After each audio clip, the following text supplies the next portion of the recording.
13 अप्रैल 1919 जलियांवाला कांड को कौन भूल सकता है, जिसने पूरे भारत को खून के आंसू रुला दिए थे।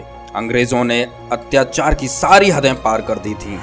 जलियांवाला कांड की तरह 95 साल बाद आत्मा को झकझोर देने वाला कांड हुआ, जिसे बरवाला कांड कहते हैं। भारतीय लोग अंग्रेजों की गुलामी के खिलाफ संघर्ष कर रहे थे, जगह जगह विरोध कर रहे थे। संत रामपाल जी के समर्थक भ्रष्टाचार का विरोध कर रहे थे। जजों के भ्रष्टाचार की सच्ची घटनाएं अंकित की हुई पुस्तकों का जगह जगह प्रचार कर रहे थे। अंग्रेजों ने रॉलेट एक्ट पारित किया, जिसके तहत किसी भी व्यक्ति को केवल शक के आधार पर ही कैद करने की अनुमति दी गई। इसका विरोध करने पर गांधी जी समेत सतपाल तथा सैफुद्दीन कुचलू को गिरफ्तार कर लिया गया। संत रामपाल जी पर लगे झूठे मुकदमे खत्म करने के लिए भ्रष्ट जज सुशील गुप्ता ने रिश्वत मांगी। संत रामपाल जी ने इनकार कर दिया तथा इसकी शिकायत Punjab and Haryana high court में कर दी, जिस कारण भ्रष्ट जजों ने झूठे अफवाहें बनाकर अवमानना का केस संत जी पर लगाकर उनके खिलाफ वारंट जारी कर दिया। रॉलेट एक्ट आदि तानाशाही एक्टों के विरोध में, सतपाल और किचलू की गिरफ्तारी के विरोध में तथा अंग्रेजों के अन्य अत्याचारों के विरोध में 13 अप्रैल 1919 को जलियांवाला बाग में भारतीयों ने एक सभा रखी थी। संत रामपाल जी पर झूठे मुकदमे बनाने के विरोध में, बीमार संत जी के अरेस्ट वारंट के विरोध में तथा भ्रष्टाचारियों के अन्य अत्याचारों के विरोध में नवंबर 2014 में संत रामपाल जी के समर्थक आश्रम के बाहर बैठकर संत जी पर लगे मुकदमों की CBI से जांच की मांग कर रहे थे। 18 नवंबर 2014 को भी इसी संदर्भ में आश्रम के बाहर बैठकर न्याय की मांग कर रहे थे। अंग्रेजों ने विरोध को भड़काने से रोकने के लिए पंजाब में कई जगह मार्शल एक्ट लागू करने का निर्णय लिया, जिसके तहत 4 से ज्यादा मनुष्यों की सभा होना निषेध था। 13 अप्रैल 1919 को सुबह के समय मार्शल एक्ट पारित होने की खबर जर्नल डायर ने पंजाब में जगह जगह अनाउंस करवाई, किंतु वो खबर पहुंचने में त्रुटि रह गई या लोगों ने ध्यान नहीं दिया, क्योंकि सबको इस विषय में पता नहीं था। भ्रष्ट जजों ने बीमार संत जी के खिलाफ मेडिकल पेश किए जाने के बाद भी 5 नवंबर 2014 को नॉन अवेलेबल वारंट जारी कर दिया तथा भ्रष्ट जजों ने आदेश दिया कि चाहे कितनी ही जान माल की हानि हो, किंतु संत रामपाल जी को गिरफ्तार करें। किंतु इसे लागू करने के लिए 17 नवंबर तक कोई नहीं आया।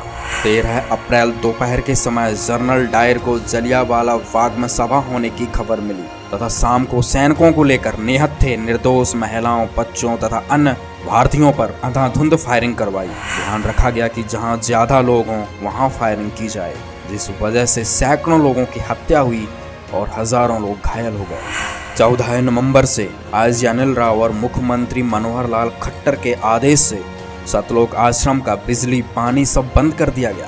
पहले उन्हें भूख प्यास से तड़पाया गया और फिर 18 नवंबर को निहत्थे निर्दोष महिलाओं, बच्चों, बुजुर्गों तथा अन्य भक्तों पर एक्सपायर्ड आंसू गैस के बम, लाठी चार्ज, बारूद के गोले तथा ठंडे पानी की बौछार की गई, जिस वजह से 6 हत्याएं हो गई तथा हजारों भक्त घायल हो गए तथा 930 भक्तों पर देशद्रोह तथा 30 भक्तों पर हत्या तथा अन्य बेबुनियाद झूठे मुकदमे बनाकर 1000 भक्तों को गिरफ्तार कर लिया गया तथा जेल में भी तरह तरह की प्रताड़नाएं दी गईं, अमानवीय व्यवहार किया गया। ध्यान रखा गया कि जहां भक्तों को घाव है वहां विशेष रूप से चोट लगाई जाए। इसके बाद भी जो भी भारतीय विरोध प्रदर्शन करते वहीं अंग्रेज फायरिंग कर देते तथा खूब अत्याचार करते। इसके बाद भी संत रामपाल जी के समर्थक संत रामपाल जी के दर्शनार्थ हिसार जाते, झूठे मुकदमे बनाकर जेल में भेजकर क्रूर यातनाएं देते तथा जो भगत हिसार बरवाला में भी नहीं थे उन्हें भी रोहतक, दिल्ली आदि जगहों से गिरफ्तार करके झूठे मुकदमे बनाकर प्रताड़ित करते। अंग्रेजों ने इस खबर को दबाने की कोशिश की, किंतु असफल रहे। भारतीयों ने एक होकर अंग्रेजों का इस कुकृत्य का विरोध किया। कुछ भारतीयों ने अपने सरकारी पद भी त्याग दिए थे। दुर्भाग्य बरवाला कांड में रहा कि भ्रष्ट सरकार ने झूठ फैलाकर सच्चाई को दबाने की कोशिश की तथा सफल हो गए, क्योंकि भारतीय मीडिया के द्वारा भारतीय लोग भ्रमित हो गए और आज भी संत रामपाल जी का विरोध करते हैं। जनरल डायर को इस पाप का कोई पश्चाताप नहीं था, उल्टा उसने स्वीकारा कि यदि संभव हो पाता तो और भी फायरिंग करवाता। IG अनिल राव और मनोहर लाल खट्टर को भी इस पाप का कोई भी पश्चाताप नहीं हुआ, उल्टा उसने जेल में भक्तों को और अत्यधिक प्रताड़ित करने का आदेश दिया। मनोहर लाल खट्टर ने तो यहाँ तक बयान दिया था कि यदि गोली चलाने का आदेश होता तो गोली चलवा देता। कोर्ट यदि आदेश दे देगा कि गोली चला दो, भून दो, तो शायद हम चला देते जी। क्योंकि कोर्ट का आदेश मानना हमारे लिए सर्वोपरि है। कुछ दुष्ट अंग्रेजों ने जनरल डायर के इस अपराध की प्रशंसा की, किंतु फिर विश्वव्यापी निंदा के चलते secretary of state admin Montagu Hunter commission द्वारा जांच करवाई तथा 1920 में जनरल डायर को दोषी पाया गया, जिस वजह से जनरल डायर को इस्तीफा देना पड़ा। भ्रष्ट सरकार ने आईजी अनिल राव को पदोन्नति दी। राष्ट्रपति व प्रधानमंत्री को लाखों ज्ञापन सौंपने के बाद भी कोई जांच आईजी अनिल राव के खिलाफ आज तक नहीं हुई। उल्टा उन्हें बहादुरी पुरस्कार से सम्मानित किया गया तथा आज वो CID IG हरियाणा है। इसके विपरीत भ्रष्ट जज देशराज चालिया ने रिश्वत देने से इनकार करने पर बिना किसी सबूत के हत्याओं का दोषी संत रामपाल जी समेत 30 भक्तों को बना दिया तथा मृतकों के परिजनों के विरोध करने पर उनके खिलाफ भी मुकदमे दर्ज करने का आदेश दे दिया। आजादी का संघर्ष 1947 तक चला।